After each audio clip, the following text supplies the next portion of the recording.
جو گزری تیری یاد میں زندگی ہے، وہی زندگی بس میری زندگی ہے۔ جو گزری تیری یاد میں زندگی ہے، وہی زندگی بس میری زندگی ہے۔ جو غفلت میں گزرے وہ کیا زندگی ہے، جو غفلت میں گزرے وہ کیا زندگی ہے۔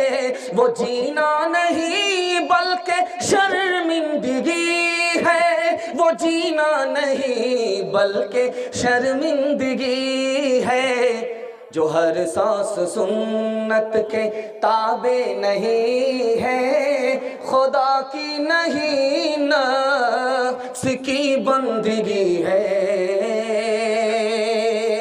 پیغام ختم ہو گیا، سنت کے حوالے سے آپ کو سنانے کے لیے جا رہا ہوں۔ آپ لوگ سننے کے لیے تیار ہیں؟ ہاتھ اٹھا دیجئے انشاءاللہ۔ بیوی سے پوچھ کر کے داڑھی رکھیں گے، ہاتھ اٹھائیے انشاءاللہ۔ بڑا مشکل کام ہوگا، دوپٹے کی ہوا لگے گی، قبلہ بدل جائے گا۔ میڈیکل سائنس کہہ رہی ہے جس مرد کے چہرے پر داڑھی ہوتی ہے اس کے منہ میں بدبو نہیں ہوتی۔ میڈیکل سائنس کہہ رہی ہے جس عورت کے سر پر چوٹی ہوتی ہے اس کے منہ میں بدبو نہیں ہوتی۔ چوٹی آ گئی بدبو ختم، داڑھی آ گئی بدبو ختم۔ یہ نبی کی سنت کی برکت ہے کہ منہ سے ہمیشہ کے لیے بدبو نکلے۔ ایک بات یاد رکھیے، آپ کا فرض بھی چھوٹتا ہے، کبھی واجب بھی چھوٹتا ہے۔ میں راستہ بتا رہا ہوں، آپ کا واجب کبھی نہیں چھوٹے گا، وتر آپ کا کبھی نہیں چھوٹے گا، اور فرض آپ کا کبھی نہیں چھوٹے گا، ظہر کبھی نہیں چھوٹے گا، عصر کبھی نہیں چھوٹے گا۔ میں راستہ بتا رہا ہوں۔ وتر سے پہلے سنت ہے، وتر کے بعد سنت ہے۔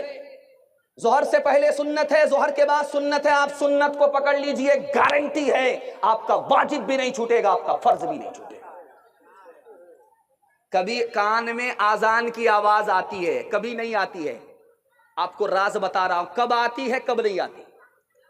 جب آپ بائیں کروٹ پر سوئیں گے آپ کا دل ادھر ہی ہے جدھر آپ لیٹے ہوئے، یہ سنت کے خلاف ہے، تو آپ کو ایسی خطرناک نیند آئے گی کہ آنکھ بھی بند ہو جائے گی، کان بھی بند ہو جائیں گے، آواز نہیں پہنچے گی۔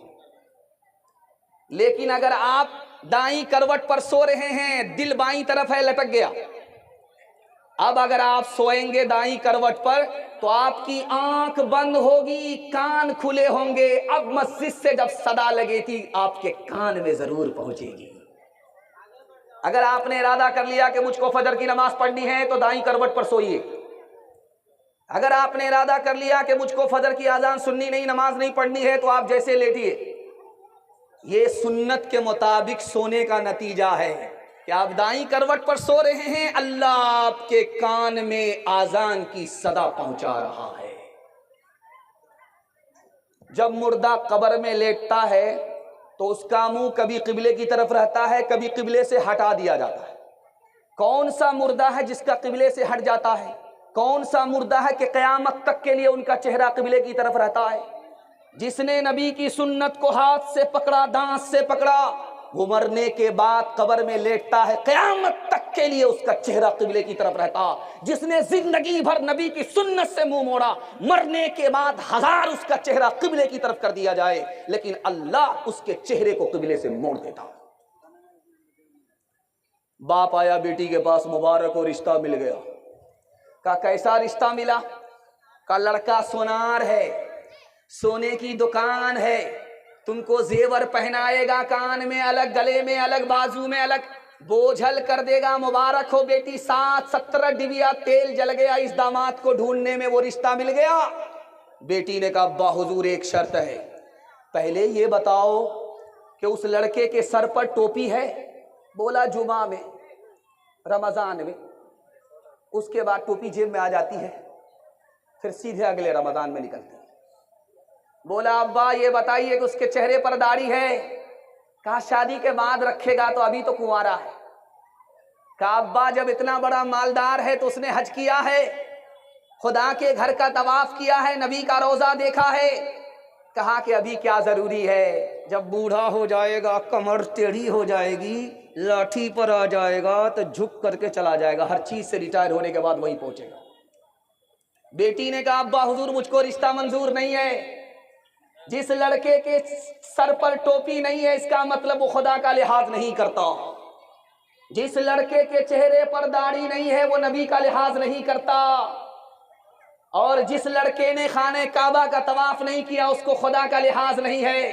اگر میں اس کی بیوی بن گئی اس سے میرا نکاح ہوگا، میرا لحاظ نہیں کرے گا۔ ابا حضور مجھ کو یہ رشتہ منظور نہیں ہے، ہم کو سونا نہیں چاہیے، نبی کی سنت چاہیے۔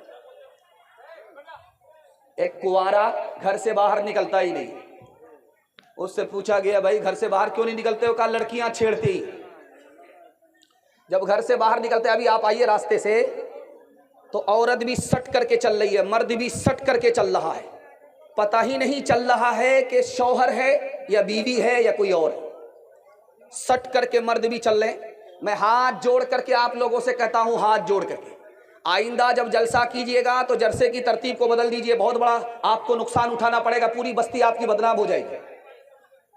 آپ جب جلسہ آئندہ کریں گے تو دوپہر میں ایک مقرر کو بلا کر کے عورتوں کا بیان اسی پنڈال میں کرا دیجئے گا، اور آئندہ کبھی بھی عورت کو رات میں آنے کی اجازت مت دیجئے گا۔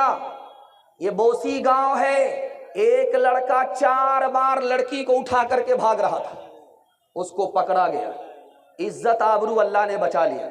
میں ہاتھ جوڑ کر کے آپ لوگوں سے کہتا ہوں رات میں عورتوں کو مت بلائیے۔ آپ کو پتہ ہے کہ لڑکیاں کیوں آ رہی ہیں؟ ہم لوگ آ رہے تھے، لڑکی فون کر رہی ہے، لڑکا موٹر سائیکل روک کر کے اس کو بتا رہا کہ میں آ رہا ہوں، پہنچ رہا ہوں۔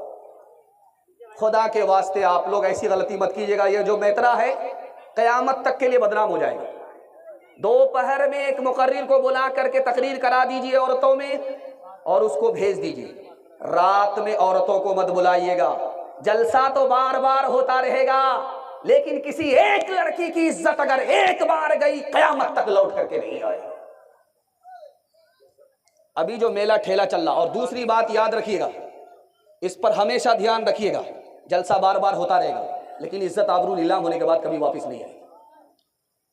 میں کہہ رہا تھا لڑکا نکلنا چاہتا ہے گھر سے باہر، لڑکی چھیڑتی ہے، وہ کہتا ہے کہ حضرت میں گھر میں اس لیے رہتا ہوں، گھر سے باہر اس لیے نہیں نکلتا ہوں کہ لڑکیاں چھیڑتی ہیں۔ کہ 1 منٹ میں لڑکی تم سے دور بھاگے گی، تم کو چھیڑ نہیں سکتی، کام یہ کرنا ہے، کام یہ کرنا۔ ارے بھائی سننے دیجئے، جو جس طرح سن رہا اس کو سننے دیجئے، جو جس طرح سن رہا سننے دیجئے، آواز مت نکالیے۔ کھڑا ہے رہنے دیجئے، کھڑا رہنے دیجئے، کھڑا رہنے دیجئے، کھڑا رہنے دیجئے، بیٹھائیے مت۔ جو جس طرح سن رہا اس کو سننے دیجئے، جو جس طرح سن رہا۔ لڑکا آ رہا ہے، کسی عالم سے کہہ رہا ہے میں گھر سے باہر اس لیے نہیں نکلتا ہوں، لڑکی مجھ کو چھیڑتی ہے۔ کہا لڑکی چھیڑ ہی نہیں سکتی، ایک کام کرنا ہے تم کو، کل سے سر پر پگڑی باندھ لو اور داڑھی رکھ لو، ہاتھ میں تسبیح رکھ لو، دیکھو کون لڑکی چھیڑتی ہے۔ یہ سنت کا کمال ہے، جیسے ہی نبی کی سنت تمہارے سر پر پگڑی کی صورت میں آئے گی، جیسے ہی نبی کی سنت داڑھی کی صورت میں آئے گی، جیسے ہی نبی کی سنت تسبیح تمہارے ہاتھ میں آئے گی، لڑکیاں تم کو بھاگ جائیں گی، لڑکی کے فتنے سے تم بچ جاؤ گے۔ ہاتھ اٹھا کر کے وعدہ کیجئے نبی کی سنت کو ڈھونڈ ڈھونڈ کر کے زندہ کریں گے انشاءاللہ، انشاءاللہ۔ گر اتباع